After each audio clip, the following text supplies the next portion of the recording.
lihat potensi ISBI itu masih diminati atau enggak sih oleh calon mahasiswa baru. Jadi kita kenapa ISBI itu harus di Janto yang notabene itu jauh dari Banda Aceh gitu kan. Tempatnya harus jauh dari Banda Aceh. Kemudian itu salah satu kendala atau kelebihan itu sebenarnya.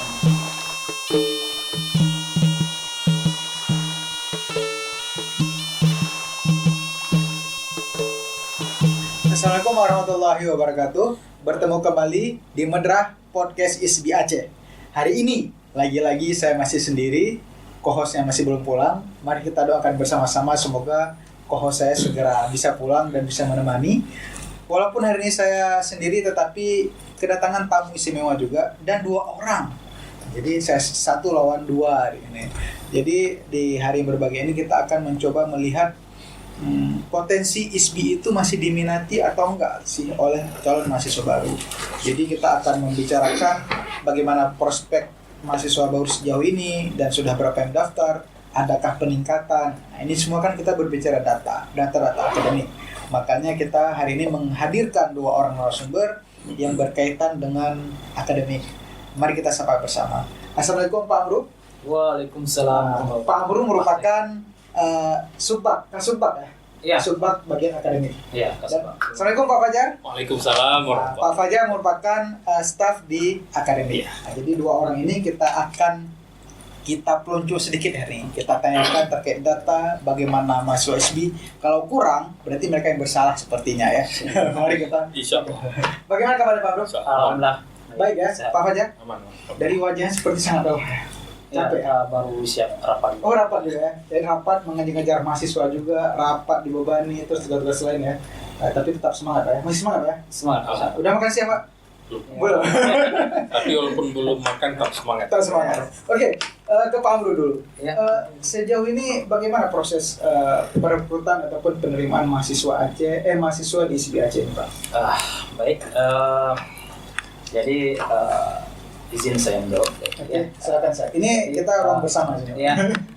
Sejauh ini kan pelaksanaan untuk rekrutmen mahasiswa di ISBI Aceh. Jadi untuk khusus 2023 Iya, saya juga baru menduduki di akademik. Jadi baru sebelumnya saya di bagian kepegawaian. Berarti baru langsung dikasih kerjaan Pak ya? Selamat. Nah, terima kasih kepada Pak Rektor yang mempercayakan saya di pasukan. Oke. Jadi proses untuk rekrutmen selama ini ya tidak terlepas ya dari sosialisasi dan juga menginformasikan kepada masyarakat bahwa di Janto itu ada kampus seni Institut Seni Budaya Indonesia Aceh.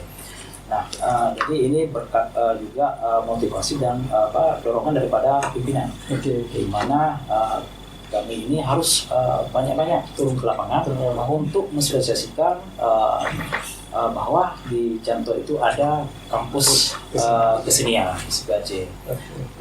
Jadi promosi ini di samping kami turun ke sekolah-sekolah juga dengan mitra Pak Cakdin itu kami sampaikan Berkolaborasi bahwa di kantor itu ada kampus ISBI Aceh, ada prodi 6 prodi itu, dan ditambah lagi dengan prodi baru 3 prodi baru.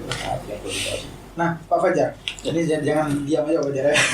Sejauh ini jalur apa saja yang sudah kita lewati? Ada berapa jalur? Sebenarnya dari berapa 3 atau 4 tahun terakhir kita sudah mengikuti jalur nasional tuh untuk proses seleksinya kan. Ada SNBP itu seleksi nasional berbasis prestasi. Prestasi berarti jalur khusus prestasi ya? Iya, kalau dulu namanya undangan kan. Undangan. Kemudian yang kedua ada jalur TBK. Jalur TBK itu berarti SMBT ya? Iya, berbasis tes. Tes. Kemudian yang ketiga itu mandiri jalur SMPTN Barat. Mandiri bersama ya? Iya, bersama. Ada 32 perguruan tinggi di wilayah barat. Itu seleksi nasional juga kan. Yang terakhir ini mandiri juga, cuma mandiri khusus ISBI Aceh. Oh, khusus ini yang diadakan di ISBI Aceh. Oh, yang tadi mandiri bersama sudah selesai Pak ya? Ya, sudah itu selesai. bareng-bareng dengan kampus lain. Berarti sekarang terakhir adalah mandiri khusus yang akan ditutup tanggal 20 Juli ini. 20 Jadi masih ada kesempatan bagi adik-adik calon mahasiswa yang ingin kuliah di ISBI Aceh itu untuk mendaftar sampai tanggal 21 Juli. Oke. Jadi masih ada waktu untuk pengumumannya, bisa dilihat di website ISBI Aceh. Oke. Dan itu tesnya semuanya online. Online. Itu nggak perlu datang ke sini. Jadi dari jarak jauh bisa ya. Pendaftaran gratis. Gratis lagi Gratis. pendaftaran. Oke. Pak Amru, sejauh ini sudah berapa orang mahasiswa yang ada di ISBI Aceh sudah mendaftar? Jadi ada, tadi catatan saya berarti ada 4 jalur. Ya. Sehingga nanti terakhir di jalur mandiri khusus. Nah, dari 4 jalur ini berapa orang sudah yang mendaftar di ISBI Aceh, dan adakah peningkatan dari tahun lalu? Iya. Untuk yang mendaftar khusus di tahun 2023 ya. Iya, 2023. Jadi sudah disampaikan juga sama Pak Fajar itu ada 4 jalur ya. Iya, 4 jalur. Tapi yang sudah dilewati itu yang pertama jalur undangan SMBT, SMBP, SMBT, SMPT Barat. Sementara untuk jalur mandiri khusus itu masih proses ya. pendaftaran. Berarti dari 3 itu berapa orang Pak yang sudah? Dari 3 itu dari SMBP itu ada 53 orang. Oke, 53 orang. Kemudian SMBT itu ada 31 orang. Betul. Dan SNMPTN Barat ada 30 orang. 30 orang. Oke. Nah, Berarti totalnya 100-an lebih gitu ya? 114. Nah, gitu lah. Jadi kalau kenaikan itu saya lihat itu luar biasa. Dari sebelumnya. Tahun sebelumnya. Itu kalau saya lihat, saya lihat data di akademik itu dari tahun 2016 itu ada hampir selisih dengan ini, tapi masih di bawah. Oke. Itu tahun 2020 kalau nggak salah ya. Itu yang paling tinggi. 106. 100. Itu penerimaan. Iya. Berarti ini yang paling tertinggi berarti. Yang paling tertinggi tahun ini. Dari dalam proses kita Dari 2016, ya. Oke. Berarti ada peningkatan ya? Ada peningkatan sangat. Alhamdulillah. Berarti satu sisi kita lihat di sini ISBI Aceh masih diminati. Masih diminati. Nah, sejauh perekrutan ini Pak Fajar, ada nggak kendala yang kita hadapi di lapangan? Mungkin Bapak yang sudah turun ke lapangan atau teman-teman, ada nggak kendala? Mungkin selama ini kan yang jadi kendala kan mungkin di peminatan yang pengen kuliah di ISBI memang terbatas, dan kita pun tidak bisa menerima orang yang tidak minat seni kuliah di ISBI. Berarti itu salah satu kendala atau kelebihan itu sebenarnya? Itu sebenarnya yang kita cari itu orang-orang yang terpilih. Berarti kalau seperti itu sepertinya bukan kendala gitu ya. Karena kalau memang orang yang sudah memiliki peminatan, berarti ini tempat-tempat terpilih berarti ya. Berarti gimana itu Pak kondisi di lapangan? Kan tidak semua orang yang ingin kuliah ini suka seni. Betul. Itu terseleksi secara alam yang proses peminatan ke sini, dan alhamdulillah selama ini yang kuliah di ISBI betul-betul orang yang terpilih dan memang berjiwa seni kan, orang yang siap berkarya, dan inovasinya ada kan. Gitu. Nah, kembali ke Pak.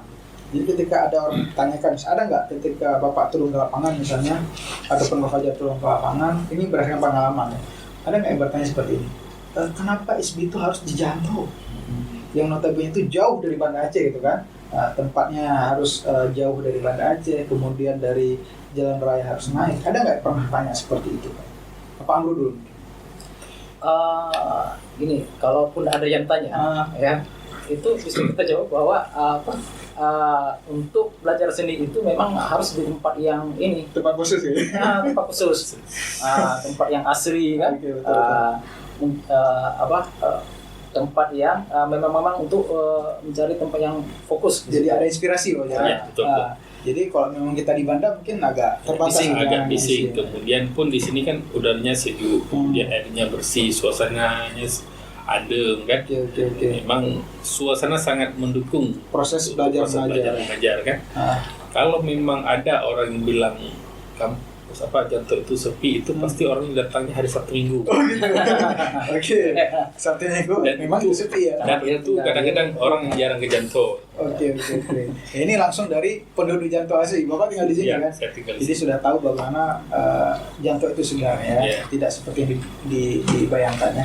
Kemudian saya tambah sedikit ya, untuk dosen yang ada di ISB ini pada umumnya dosen masih sangat energik, muda-muda sekali. Gitu ya.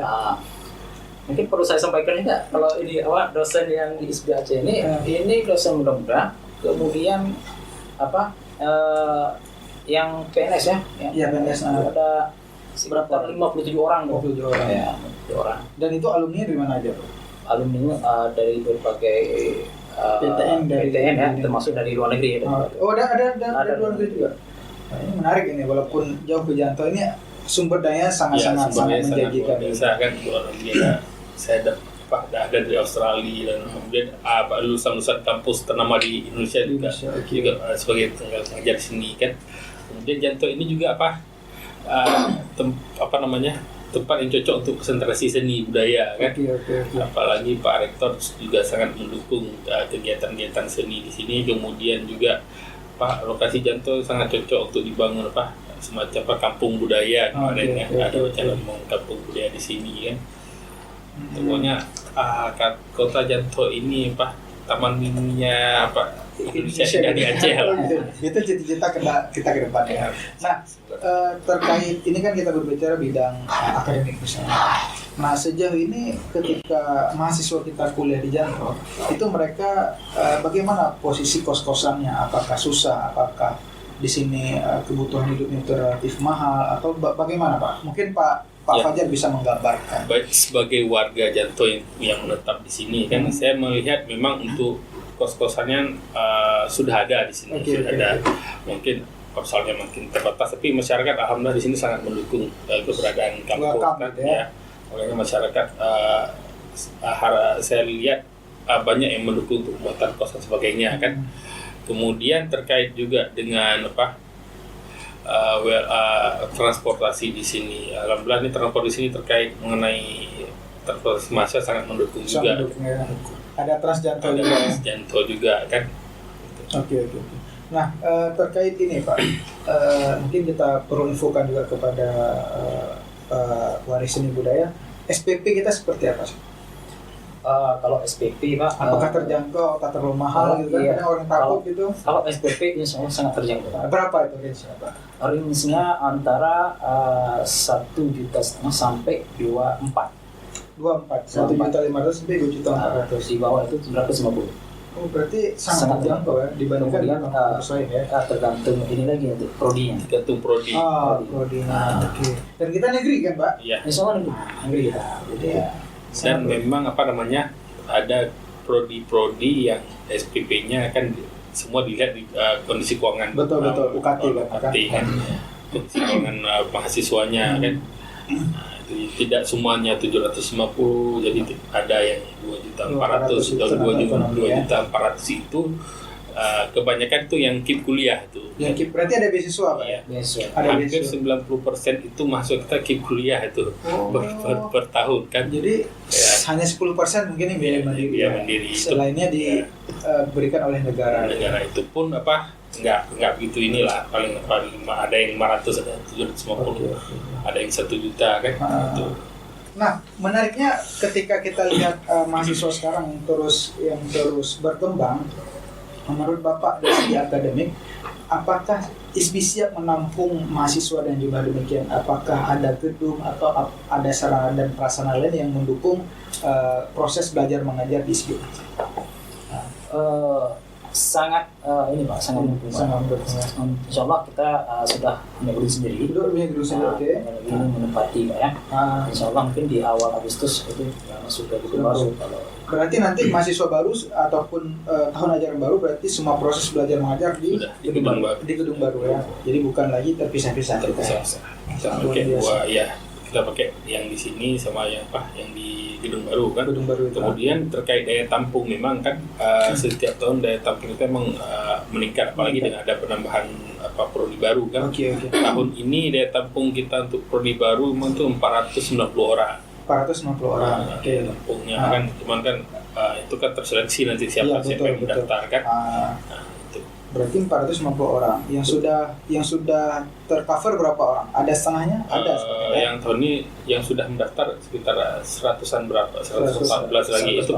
Tapi masih ada satu menteri khusus yang belum ini kan. Belum selesai kan. Nah, kita lihat ini saya penasaran, berbeda ataupun kan ada mandiri khusus, berarti dia ada kekhususannya. Apa sih kekhususan mandiri khusus ini dengan mandiri bersama ataupun jalur undangan ataupun jalur tes tadi? Nah mungkin Pak Amru bisa memberikan sedikit informasi apa yang membedakan dengan jalur-jalur lain? Ya, kalau mandiri khusus dengan yang bersama ya. Kalau mandiri khusus memang ditetapkan oleh PTN ya, kita yang seni khusus dia berarti ya, otonominya. Seperti termasuk dalam ujian ya, pelaksanaan ujian, kemudian membebaskan atau biaya pendaftaran gratis. Ya, berarti ISBI sudah memberikan keringanan untuk teman-teman yang memiliki minat khusus dalam seni dan budaya. Berarti yang pertama daftar gratis. Oke, kemudian tes dan wawancara itu secara online. Kemudian terkait pemilihan calon pesertanya, calon mahasiswanya. Jadi tidak ada batasan usia. Tidak ada batasan usia. Jadi siapapun seniman, budayawan, kemudian ada ASN, itu tidak ada batasan usia. Cuman ada syaratnya, harus ada surat rekomendasi dari atasan. Kalau yang ASN, yang budayawan ada surat rekomendasi dari lembaga terkait, lembaga profesi, contoh IKA, kemudian KSBN dan sebagainya, MA kan. Berarti menarik nih, siapapun tanpa batas usia bisa masuk ke SBI Aceh, tetapi harus ada, tentunya ada cuma surat rekom aja ya. Saya rasa tidak terlalu ini ya. Dan yang pasti kan sudah lulus SMA sederajat. Betul. Kalau sekarang kan bisa paket juga ya. Bahkan bagi teman-teman daya saya dengar ada info ketika teman-teman daya bisa juga mengikuti ketika itu ada surat keterangan dari daya ya. Atau ijazah daya. Ijazah daya ya. Berarti bisa masuk ke dalam mandiri khusus ini. Untuk UKT sama juga ya dengan jalur biasa ya. Oke, menarik ini. Jadi luar biasa sudah perkembangan ISBI pada hari ini. Nah, di dalam ISBI ini kan ada berarti sekarang berapa prodi ya? Ada 6, 7, 8, 9 prodi ya. Nah, saya dengar ada 3 prodi baru ini, Pak. Iya. Apa aja prodi baru itu, Pak? Prodi Kajian Sastra dan Budaya, prodi Bahasa Aceh, prodi Desain Interior. Dan mereka baru buka di mandiri bersama kemarin ya? Iya. Mandiri bersama ya. PTN Barat. Berarti ini mereka masih tak menerima. Berarti dari semua prodi itu sekarang semua masih menerima di mandiri khusus. Iya. Itu tesnya tanggal berapa, Pak? Tesnya tanggal berapa ya? Tanggal 2. Kan batas pendaftaran sampai tanggal 21. Iya. Tesnya kira-kira? Tesnya 27 kan?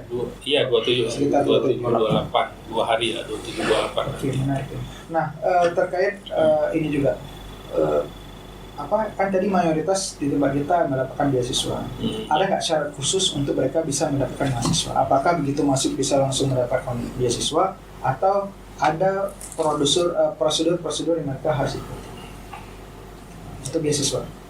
Untuk beasiswa mereka berdasarkan prestasi yang diseleksi dari sekolah asal. Oh itu, jadi SMA. Itu berarti jalur prestasi. Berarti yang masuk ke sini KIP kuliah. Selain itu ada beasiswa nggak kita? Selain KIP. Kalau selain KIP kuliah kita juga ada PPA, beasiswa PPA dulu. Cuman karena sudah banyak di KIP kuliah, memang kadang-kadang yang beasiswa PPA itu sangat sedikit kan. Oke, penunjang prestasi kalian gitu ya PPA. Berarti ada beasiswa. Jadi ketika mereka masuk mereka ada beasiswa KIP, tapi bagi yang belum mendapatkan KIP mereka masih punya kesempatan untuk mendapatkan beasiswa PPA. Tentu kan syarat-syarat sudah. Betul. Kalau KIP kuliah kan yang syaratnya kan kementerian kan. Betul. Kita yang siapkan data-data dukungnya dari kondisi ekonomi calon mahasiswa tersebut. Oke. Jadi tidak perlu risau ya terkait. Jadi tadi jumlah mahasiswa sudah, kemudian fasilitas selama di sini aman-aman saja, kemudian beasiswa ada, kemudian kampusnya peminatan khusus. Saya kira sudah sangat lengkap informasi tentang ISBI. Nah, saya ingin mendengar dari dua punggawa akademik ini. Ketika orang bertanya apa alasan utama kita harus kuliah di ISBI, mungkin Pak Fajar. Alasan utama ya. Alasan utama kenapa harus milih ISBI Aceh yang letak di Janto gitu. Alasan utama memang kuliah di ISBI ini selain menarik itu lulusannya sangat bisa menghasilkan inovasi-inovasi karya-karya yang sangat mendukung kondisi ekonomi masyarakat, kondisi ekonomi pribadi itu. Kemudian kita juga bisa mengekspresikan keinginan kita atau harapan kita untuk ke depan, sehingga itu menghasilkan value bagi diri sendiri dan meningkatkan taraf hidup umumnya kan masyarakat gitu kan. Kemudian di samping terkait kondisi kampus, saya pikir tidak perlu diperdebatkan lagi. Sudah sangat nyaman, sudah sangat aman sekali di sini kan. Itu.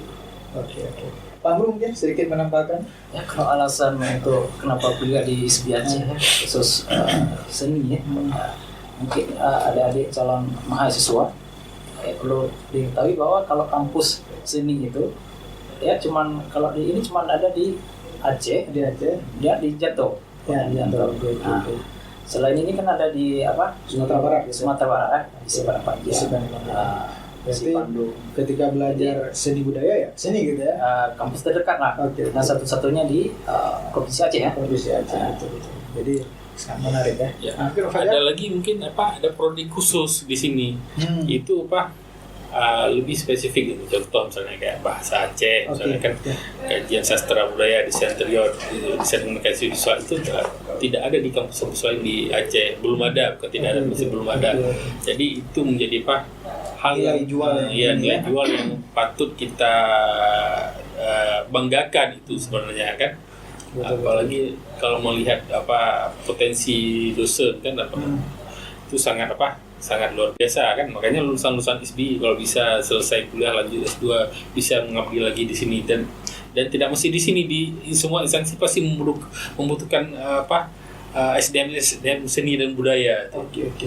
Nah, sejauh ini yang kalau data di Bapak-Bapak, lulusan ISBI itu bekerja di mana saja? Jadi kita ingin membuktikan bahwasannya peminat ISBI masih ada ternyata, dan lulusan kita masih digunakan oleh masyarakat. Kira-kira tersebar di mana saja? Apakah semuanya menjadi seniman, ataukah ada yang jadi guru, atau bahkan ada kerja di kantoran? Iya, saya sudah ngecek juga Pak. Di Trisir tadi ya. Jadi itu sangat jelas saya lihat di situ bahwa mahasiswa kita yang lulus dari ISBI Aceh ini sudah menempati di berbagai perusahaan Pak. Oke, ada kerja perusahaan dengan berbagai jenis bidangnya kan. Di pemerintahan ada. Contohnya di mana itu Pak? Di pemerintahan itu di Pijai. Pijai di Pemkap. Sebagai itu ASN, PNS. Oh, PNS dia. Oke. Itu di Pijai ya. Oke. Nah, kemudian diperbantukan lagi. Bahkan ada yang belum selesai. Itu diminta untuk diperbantukan di bagian humas protokoler di Pemkap. Pemkap Aceh Besar. Oke. Jadi belum selesai, belum jadi pun sudah laris. Kemarin ada yang hubungi saya itu dari pesantren ya. Pesantren itu Aceh Singkil. Dari pesantren Aceh Singkil itu menanyakan khusus itu dari prodi DKV. DKV desain komunikasi visual. Kalau ada mahasiswa dari Aceh Singkil yang meluluskan yang lulus dari ISBI Aceh yang prodi DKV ini akan diterima di pesantren beliau. Jadi saya cek di situ, saya kembali ke sana ke pihak pesantren di Aceh Singkil. Itu langsung jadi memang dicari. Ada yang udah lulus langsung dapat kerja, ada yang belum lulus pun sudah dipakai, dan ada yang menantikan lulusan dari ISBI Aceh. Sangat menarik. Mungkin terima kasih saya ucapkan kepada Bapak ini. Ada sedikit closing statement untuk kepada teman-teman waris seni budaya. Silakan Pak Fajar dan Pak Abdul. Silakan. Baik, terima kasih sudah diundang kami ke podcast ini Medras. Jadi terima kasih banyak kan. Mudah-mudahan yang kami sampaikan ini bisa terinformasikan ya bagi masyarakat. Kita sharing di sini ya. Terima kasih Pak Zaki atas kesempatannya pada siang hari berbahagia ini. Jadi memang informasi ini memang harus kita sampaikan dan harus diterima oleh semua masyarakat Indonesia dan Aceh khususnya, apalagi orang-orang tua yang ingin anaknya berkarya di seni budaya, di desain bahasa adat istiadat di Aceh. Mari sama-sama bergabung bersama kita. Insyaallah kita siap melahirkan calon-calon mahasiswa yang berprestasi, berkarya, berinovasi bersama kita semua. Tentunya dengan bimbingan kita semua dan dukungan dari Bapak Ibu semuanya, dan kita berharap ini bisa sampai ke masyarakat semuanya. Terima kasih Pak Zaki sudah mengundang kami. Terima kasih juga Pak Fajar, terima kasih Pak Arun. Terima kasih di tengah kesibukannya sudah mampir, di tengah kelelahannya dalam mengurus mahasiswa, baik itu mahasiswa lama atau mahasiswa baru, mempersiapkan roster perkuliahan di ajaran baru, masih menyempatkan diri untuk hadir di Madrah. Alhamdulillah, terima kasih waris seni budaya. Semoga obrolan kita hari ini, perbincangan kita hari ini bisa menambah wawasan Anda, bisa menambah informasi terkait ISBI Aceh, dan ternyata ISBI Aceh masih laku di pasaran. Buktinya dari tahun ke tahun jumlah pendaftar itu meningkat, dan lulusan-lulusan kita pun siap digunakan di berbagai macam instansi, dan bahkan ada mahasiswa yang belum lulus tapi sudah ada yang menunggu. Ibaratnya gadis ini masih SMP, masih SMA, tapi sudah ada yang akan melamarnya. Terima kasih, semoga tayangan ini bisa menambah informasi kita semua. Mohon maaf apabila ada kesalahan dan kekurangan. Sekian, wassalamualaikum warahmatullahi wabarakatuh. Waalaikumsalam warahmatullahi wabarakatuh.